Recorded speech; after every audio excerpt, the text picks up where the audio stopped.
નમસ્કાર દર્શક મિત્રો, જુલાઈ મહિનાના અંતિમ જીટીપીએલ જુનાગઢ ન્યૂઝમાં આપનું સ્વાગત છે. અને જુલાઈ માસનો અંતિમ દિવસ એટલે કે 31મી જુલાઈ મોહમ્મદ રફીને નામ ઓળખાઈ રહ્યો છે.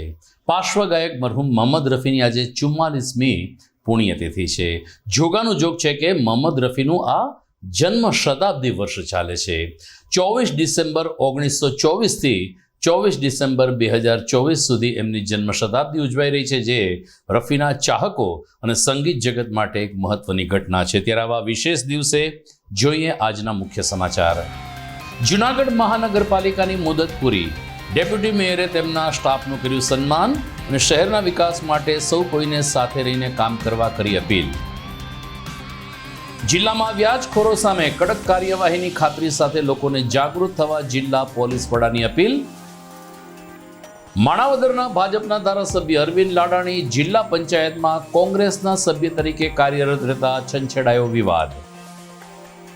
અને જૂનાગઢ મહાનગરપાલિકામાં 5 વર્ષ ચૂંટણી નહીં આપવા કોંગ્રેસના નગરસેવકે મુખ્યમંત્રીને લખ્યો પત્ર, યોગ્ય અધિકારી મૂકવા કરી માંગ.